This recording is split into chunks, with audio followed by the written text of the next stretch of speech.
शेतकरी मित्रांनो, राम राम. सोयाबीन पिकामध्ये शेवटची आणि अतिशय महत्त्वाची फवारणी नेमकं कोणती घेणं गरजेचं आहे, का घेणं गरजेचं आहे, मी तुमचा मित्र विशाल या व्हिडिओच्या माध्यमातून अतिशय महत्त्वाची परंतु सोयाबीन उत्पादक शेतकऱ्यांना फायद्याची माहिती इथं देण्याचा प्रयत्न करतोय. मित्रांनो, जर तुम्ही आपल्या चॅनलवरती पहिल्यांदाच आले असाल तर चॅनलला सबस्क्राईब करून घ्या. जर तुम्ही आपल्या पद्धतीनं शेती केली तर निश्चितच तुमचा अतिरिक्त फवारण्यावरचा जो खर्च आहे तर तो आपल्याला कमी झालेला पाहायला मिळेल आणि आपलं जे उत्पादन आहे तर ते वाढण्यासाठी त्याचा मदतही होऊ शकते. शेतकरी मित्रांनो, शेवटची फवारणी आपल्याला घ्यायची आहे काहीशा या अवस्थेमध्ये, म्हणजे बऱ्यापैकी तुमच्या सोयाबीन पिकाचं 100% फुलाचं रूपांतर आपल्याला शेंगामध्ये तिथं झालेलं आपल्याला पाहायला मिळतं. काहीशा या अवस्थेमध्ये म्हणजे वादी अवस्था आपल्या सोयाबीन पिकाला असते. तर अशा टायमाला आपल्याला शेवटची फवारणी घ्यायची. फवारणी का घ्यायची मित्रांनो, या टप्प्यामध्ये भरपूर साऱ्या शेतकऱ्यांच्या शेतामध्ये कधी शेंग पोखरणाऱ्या अळीचा आपल्याला प्रॉब्लेम पाहायला मिळू शकतो. त्याच्यासोबतच शेतकरी मित्रांनो, आपल्या सोयाबीनला जे काही दाणे लागतात, शेंगा लागतात, तर शेंगामध्ये पूर्ण दाणा भरण्यासाठी त्याच्यासोबतच त्या दाण्याची चकाकी, वजन, शायनिंग वाढण्यासाठी आपल्याला ही शेवटची महत्त्वाची फवारणी घ्यायची. काही शेतकऱ्यांच्या भागामध्ये आपल्याला कंटिन्यू पाऊस, ढगाळ वातावरण आहे, तर अशा टायमाला चारकोल रॉटचा सुद्धा कधी आपल्याला प्रॉब्लेम पाहायला मिळू शकतो. तर या बुरशीजन्य रोगापासून आपल्याला वाचवण्यासाठी ही जी महत्त्वाची फवारणी आहे तर ती घेणं गरजेचं आहे. तत्पूर्वी शेतकरी मित्रांनो, अजूनही चॅनलला सबस्क्राईब केलं नसेल तर चॅनलला सबस्क्राईब करून घ्या. फेसबुक पेजला फॉलो केलं नसेल तर फॉलो करून घ्या. मित्रांनो, सगळ्यात अगोदर अळीनाशक सांगतो, कारण या अवस्थेमध्ये भरपूर साऱ्या शेतकऱ्यांच्या शेतामध्ये जी काही शेंग पोखरणारी अळी आहे तर हिचा जास्तीत जास्त प्रॉब्लेम आपल्याला पाहायला मिळू शकतो. तर अळीनाशकामध्ये अतिशय उत्कृष्ट टेट्रानिलिप्रोल हा टेक्निकल घटक असलेलं तुम्ही जे बायर कंपनीचं वायगो या नावाचं अळीनाशक येतं, जर वायगो भेटलं तर वायगो 10 मिली प्रति 15 लिटर फवारणी पंपसाठी वापरा.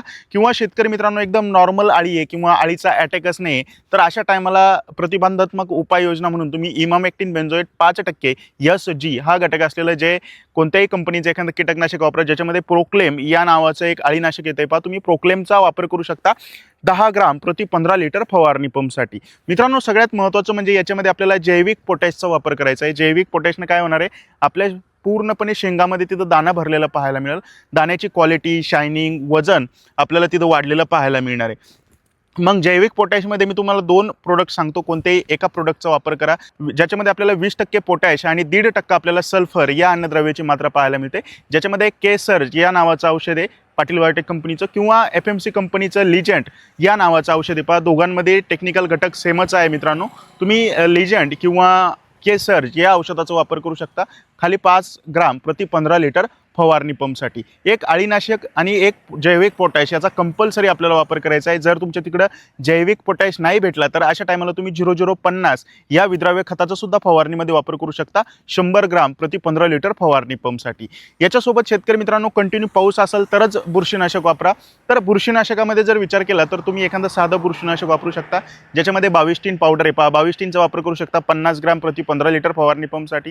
किंवा शेतकरी मित्रांनो, जे रेडोमिल गोल्ड या नावाचं बुरशीनाशक येत आहे, तुम्ही त्याचा सुद्धा वापर तिथं करू शकता 40 ग्राम प्रति 15 लिटर फवारणी पंपसाठी. दोघांपैकी कोणतंही एक बुरशीनाशक वापरा. किंवा जे आपलं रेग्युलर साप पावडर सगळीकडे भेटू शकतं तर तुम्ही साप पावडर या बुरशीनाशकाचा सुद्धा वापर करू शकता 40 ग्राम प्रति 15 लिटर फवारणी पंपसाठी. मित्रांनो, गरजेनुसारच एकतर अळी असेल तरच अळीनाशक वापरा, बुरशी कंटिन्यू पाऊस असेल, ढगाळ वातावरण असेल तरच बुरशीनाशक वापरा. परंतु कंपल्सरी 0050 किंवा केसर्ज किंवा लिजंट यांसारख्या जैविक पोटॅशचा आवर्जून वापर करा, जेणेकरून आपल्या शेंगाची दाण्यामध्ये चकाकी, शायनिंग वाढेल. आपलं उत्पादन 10 ते 15% पेक्षाही जास्त वाढण्यासाठी ही जी शेवटची फवारणी आहे महत्त्वाची तर ती फायद्याची ठरणार आहे. शेतकरी मित्रांनो, व्हिडिओ आवडला असला तर चॅनलला सबस्क्राईब करून घ्या. इतर शेतकरी मित्रांच्या व्हॉट्सअप ग्रुपला सुद्धा हा व्हिडिओ आवर्जून शेअर करा. तोपर्यंत राम राम.